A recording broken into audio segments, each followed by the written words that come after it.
It'll be 1 to go this time by. Coming to the green, buddy, coming to the green. Let's go get him. Go, go, go, go, go, go, go! Get your motor running. Head out on the highway. Ladies and gentlemen, thank you for standing by, and welcome back to the NASCAR Cam Video Teleconference. Josh, please go ahead. All right, we are now joined by Kevin Harvick, driver of the number 29 Shell Pennzoil Chevrolet. Kevin comes into Atlanta 6th in the series standings. Kevin, is it safe to say that Atlanta's a special place for you to return to, as you got that memorable first NASCAR Sprint Cup win there back in 2001?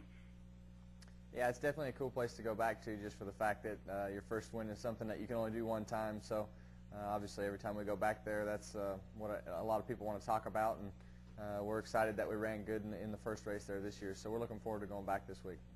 Great. We'll now go for media questions for Kevin Harvick.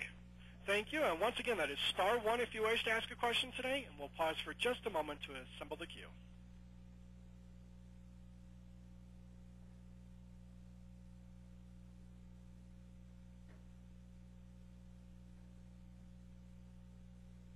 We'll take our first question today from Reed Spencer with Sporting News. Hi, Kevin. How are you? Good. Had a question for you about Shane Wilson. Since he's been named crew chief for Clint next year, and you worked with him during the 2006 Nationwide Championship season, how do you think those two will fit together? Yeah, I actually didn't know that he'd been named the crew chief, so I guess I'm a little bit out of the loop. But obviously Shane's done a great job with everything that's gone on in the Nationwide Series. We had a lot of success together over the couple of years that I ran the car and won a lot of races. So I think he and Clint are going to have some success together, and I'm really excited for Shane, just for the fact that he's had so much success at RCR and been able to accomplish so many things that he definitely deserves the opportunity on that car. Appreciate it.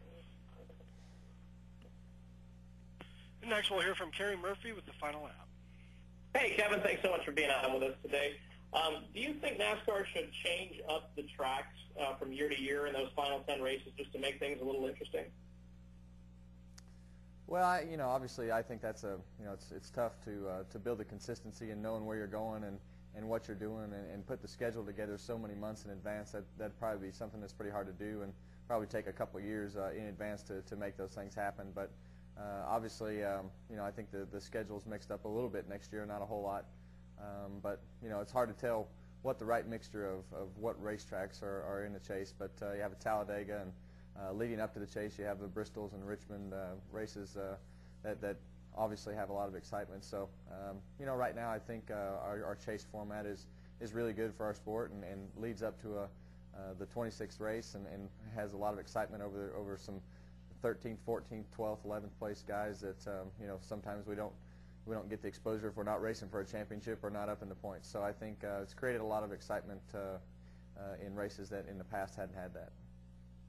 Have you heard anything about the tire for this weekend, since the racing was awkward, I guess, at the spring race? Do you expect it to be better this weekend? I don't know about the tire, to be honest with you.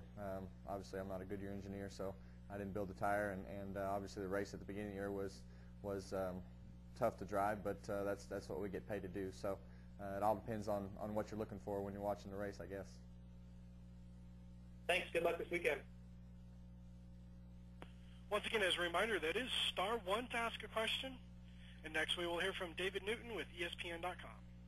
Hey, Kevin. In 2006, you won 14 races between Cup and Nationwide, but you didn't win the Cup title. So in some ways, I guess it gets overshadowed that what you really accomplished that year. Do you think Kyle's Busch is going through the same thing this year because he's not going to win a Cup title?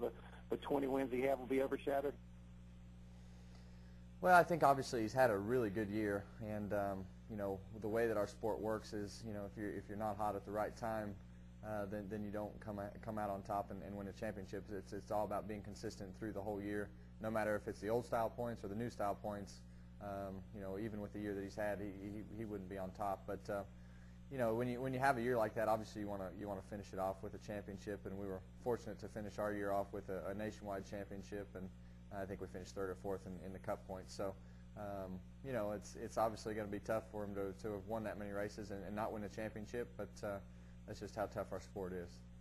And also, looking back at 2005, Carl Edwards kind of burst on the scene by winning the Atlanta race and then following it up in Texas to get in the chase contention. What do you remember about him as a driver and a person then, and what do you think of him now?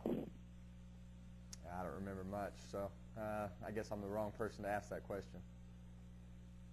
Okay, thank you. And we'll now go to Claire Lang with XM Satellite Radio.